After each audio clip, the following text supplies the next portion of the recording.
Oi, gente, estamos de volta aqui, Filipenses capítulo 1. Vamos continuar nosso estudo aqui através do livro de Filipenses.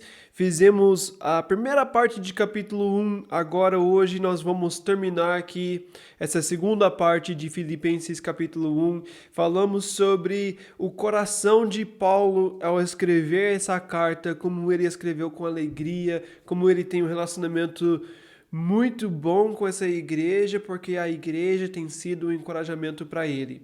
E essa igreja tem muito para ensinar para a gente, mas não só a igreja. O Paulo, o coração do Paulo nessa carta que ele escreve é muito visível e dá para aprender também muito olhando para o exemplo dele. E é o que eu quero fazer aqui nessa segunda parte de Filipenses capítulo 1. Eu quero ver o exemplo da vida de Paulo, mas é Paulo escrevendo. Ele não está escrevendo sobre ele mesmo para ser orgulhoso ou para falar dele mesmo. O que é mais louco aqui nessa parte do capítulo, ele escreve para encorajar essa igreja que ele sabe que está sofrendo pelo fato de Paulo estar preso. Ele está encorajando os outros por causa da sua própria dificuldade. É muito legal isso. O coração do Paulo aqui nessa carta nos encoraja muito. Então, eu quero ver esse exemplo de Paulo aqui. Eu quero ver como ele vai lidar com as dificuldades, como a perspectiva do Paulo no meio das dificuldades e como ele fica encorajando os outros. Então, vamos entrar nisso, vamos tentar aprender com o exemplo dele, com o que ele viveu, porque olhando para o exemplo dele a gente pode aprender muita coisa e eu espero aprender, porque isso é muito difícil. Ter alegria no meio da dificuldade é muito difícil. Então, vamos aprender aqui com a vida do Paulo e o que ele tem para ensinar para a gente. Então, Filipenses, capítulo 1, e a gente vai começar aqui em versículo 12, vamos ler de 12 a 14. Quero que saibam, irmãos, que aquilo que me aconteceu tem, ao contrário, servido para o progresso do Evangelho. Como resultado, tornou-se evidente a toda a guarda do palácio e a todos os demais que estou na prisão por causa de Cristo. E os irmãos, em sua maioria, motivados no Senhor pela minha prisão, estão anunciando a palavra com maior determinação e destemor. Então aqui Paulo está encorajando a igreja, porque ele, Paulo, está na prisão. E a igreja, ele pensa que a igreja pode ficar com medo ou pode ficar desencorajados por causa do sofrimento do Paulo. E Paulo é aquele que pode estar reclamando. Ele pode falar, tá difícil, não sei se eu consigo, mas ao invés de focar no seu sofrimento, ele está pensando sobre o sofrimento da igreja e ele não quer ver a igreja sofrer por causa da dificuldade dele. Então, ele escreve aqui falando que isso, tudo que aconteceu com ele, Deus está usando isso. Paulo está falando para a igreja que tudo o que aconteceu, o fato de ele ser preso, o fato de ele ficar parado, Paulo é uma pessoa que não gosta de ficar parado. Ele gosta de viajar, ele gosta de pregar, ele gosta de plantar igreja, ele gosta de fazer o ministério. E agora ele teve que parar porque ele está preso. E ele está preso em Roma. E como que acontecia quando ele ficou preso? Ele ficou numa casa. E nessa casa ele teve um soldado romano que ficou com ele 24 horas por dia. Só que eles faziam em horário diferente. Então ele teve 3 ou 4 guardas que ficavam com ele todos os dias. Então Paulo viu isso como uma oportunidade. Ele fala que tudo que aconteceu para o progresso do evangelho, ele fala. Ele viu toda essa dificuldade como uma porta aberta para fazer algo no nome de Deus. Ele não viu isso como uma porta fechada. Lembra como essa igreja começou? A igreja começou quando Paulo estava tentando ir para um lugar e Deus fechou a porta.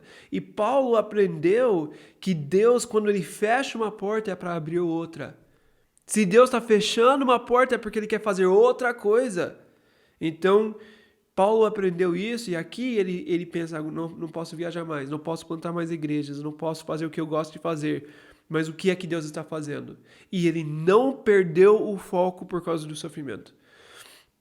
Nós queremos aprender com o exemplo do Paulo aqui. Ele continuou encorajado, ele continuou com o coração no lugar certo, mesmo com a dificuldade. E esse progresso, ele fala aqui, ele fala como resultado tornou-se evidente a toda a guarda do palácio. Agora, Paulo está preso em Roma, a nação que tem mais poder, que é mais importante no mundo inteiro, nesse tempo que Paulo está vivendo.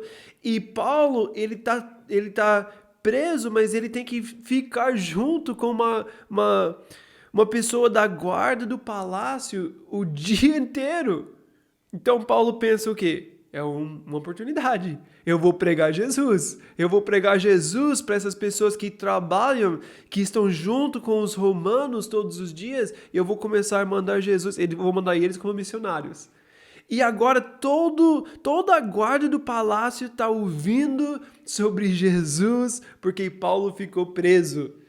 É muito legal. Paulo não perdeu o foco e agora ele está alcançando mais pessoas.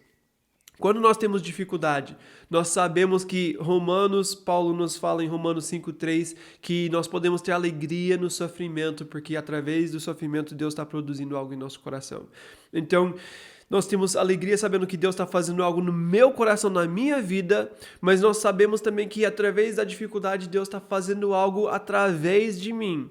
A gente sabe aqui, nós temos esse exemplo de Paulo, nós temos a história de José que sofreu muito, mas Deus estava preparando ele para ser usado de uma forma maior. Deus teve que tirar ele da casa do pai, onde ele estava sendo mimado, onde ele não sabia trabalhar, ele não sabia fazer coisas práticas. Deus tirou ele da casa do pai para ele aprender a ser servo, para ele aprender a pensar em pessoas, para ele aprender a fazer as coisas que ele ia precisar saber depois de ser importante em Egito. Então, Deus está fazendo algo nos nossos sofrimentos. Nós não podemos ficar desencorajados, nós temos que olhar para a vida do Paulo e continuar olhando para aquilo que Deus está fazendo.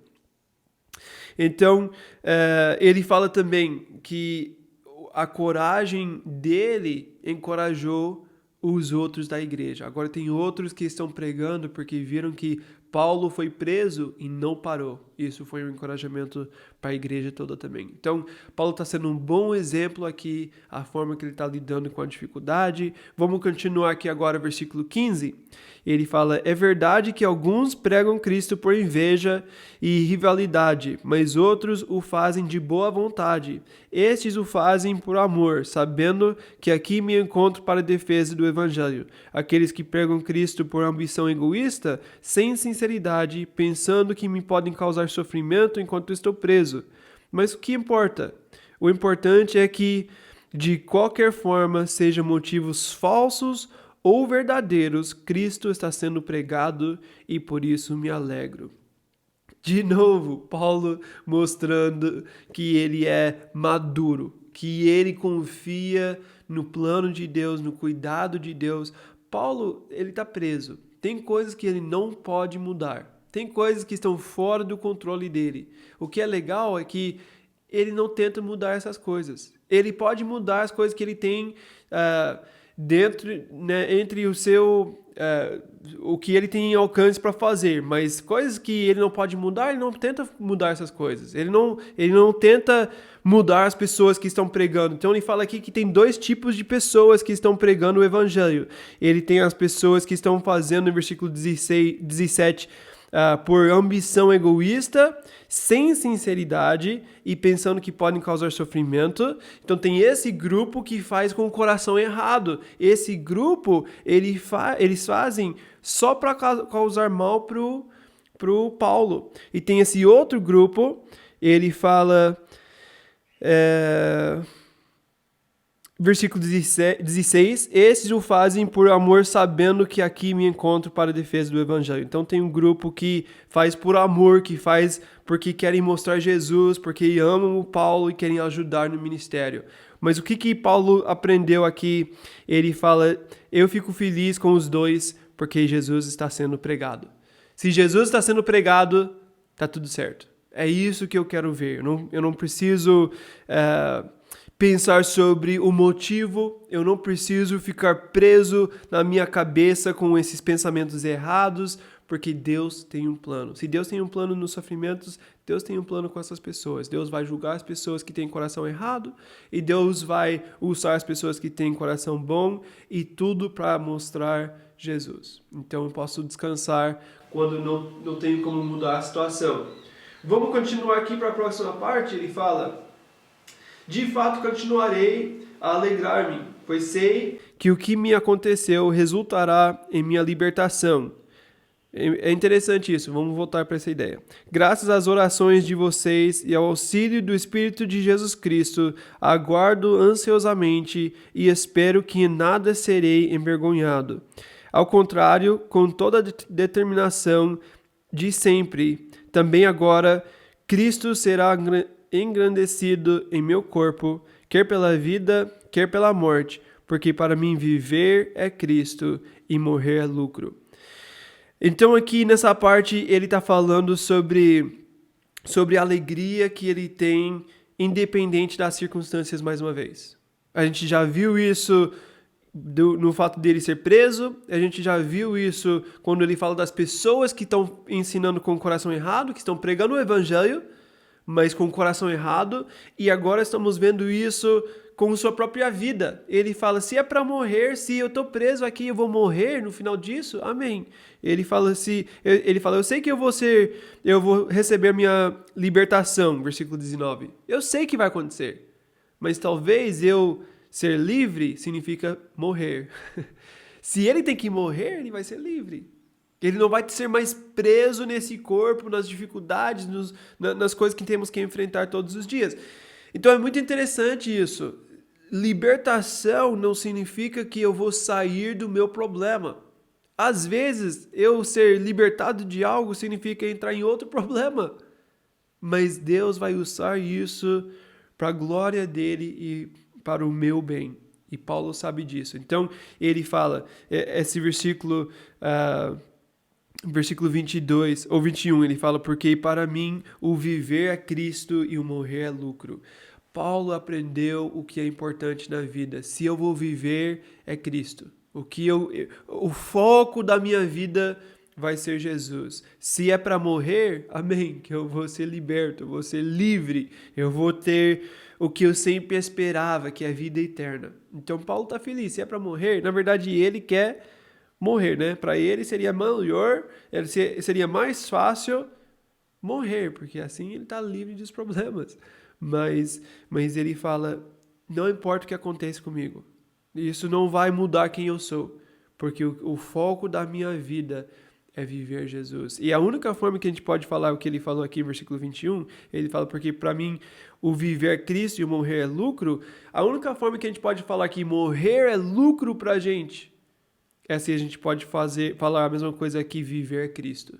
Porque se viver não é Cristo, morrer vai ser ruim pra gente. Porque tem muitas pessoas que estão sendo enganados para pensar que quando morrer eu vou ser livre. Tem pessoas que tiram sua própria vida porque estão acreditando numa mentira. E é muito triste que o inimigo conseguiu vender essa mentira para as pessoas.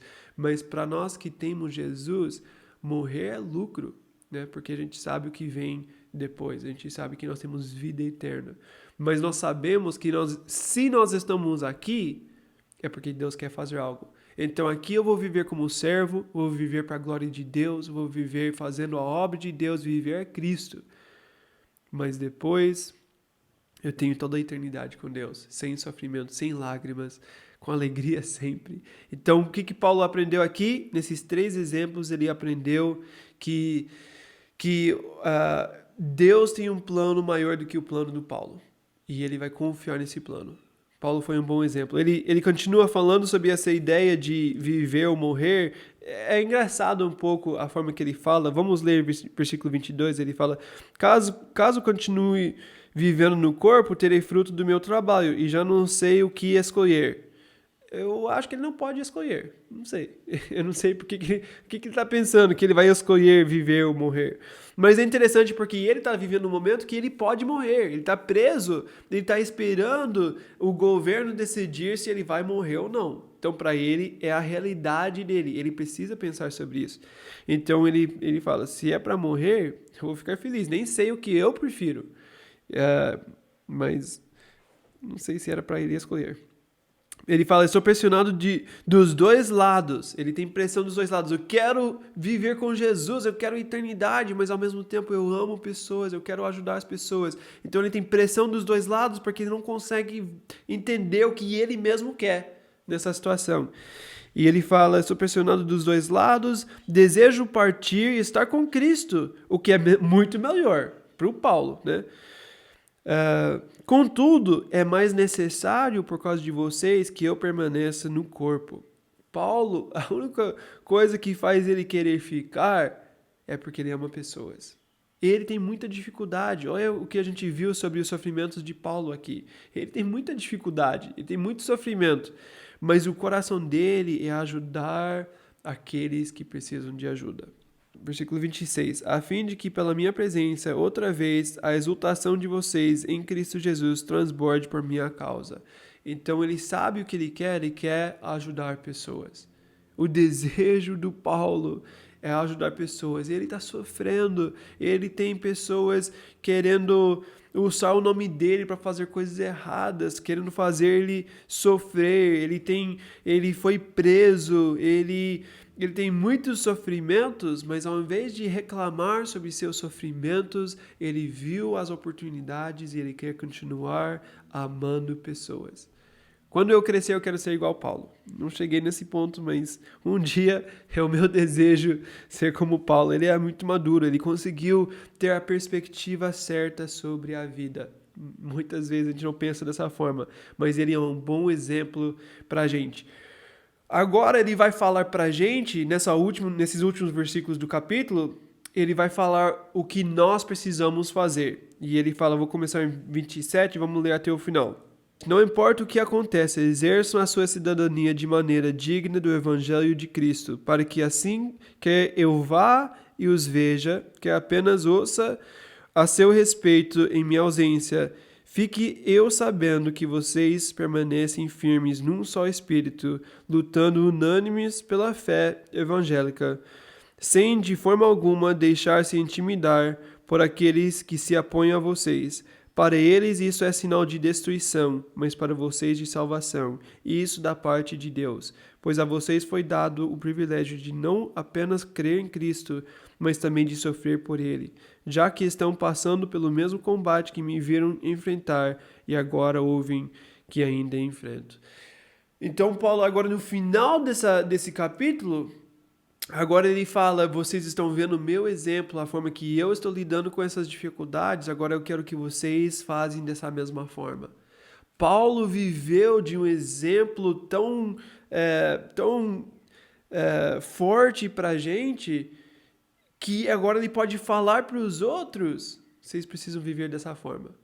E ele fala para a igreja, vocês vão ter dificuldade parecida. Você vai ter pessoas que vão te rejeitar, vai ter pessoas que vão querer te destruir, vocês vão enfrentar dificuldades fazendo o ministério. Vai acontecer. Quando você faz o ministério, quando você está pregando o evangelho, você está falando do amor de Jesus, você vai ter dificuldade, faz parte. Mas você pode seguir o exemplo de Paulo, que mostrou como nós podemos fazer da forma certa. A gente pulou uma parte em versículo 19, eu quero voltar para isso. Ele fala como ele faz isso. Ele fala graças às orações de vocês e auxílio do Espírito de Jesus Cristo. Agora, nessa parte que estamos vendo, ele está falando para a gente viver dessa forma. Mas ele já falou como nós podemos viver dessa forma. Com as orações, oração tem poder, nós precisamos orar. Isso não vem de mim mesmo, eu preciso orar. E ele fala com o poder do Espírito de Jesus Cristo. Nós temos acesso a Deus e nós precisamos do poder do Espírito para viver como Paulo está vivendo aqui. Então ele fala, a oração dele é para que eles podem continuar lutando juntos, né? Porque eles podem permanecer firmes, lutando unânimes pela fé evangélica e com esse mesmo coração, indo contra todos os desafios do inimigo. O inimigo sempre vai estar contra a gente, mas nós já sabemos disso, nós podemos estar preparados para isso e nós podemos ter vitória com oração e o poder do Espírito de Jesus. Então sabemos que vai acontecer, mas sabemos que nós temos acesso ao poder de Deus para lutar contra. Quando nós temos sofrimento, não significa que tem algo errado. Às vezes, o nosso sofrimento é Deus abrindo uma porta diferente para a gente. Então, vamos orar, vamos buscar o poder que vem de Deus e vamos ter a perspectiva de Paulo para olhar para as coisas da forma certa e saber que Deus ainda está agindo através desse sofrimento, dessa dificuldade, e eu preciso continuar amando pessoas e procurando qual que é a vontade de Deus aqui. Então esse é nosso estudo de Filipenses capítulo 1, nós vamos parar aqui, na próxima vez a gente volta a estudar capítulo 2, amém? Deus abençoe.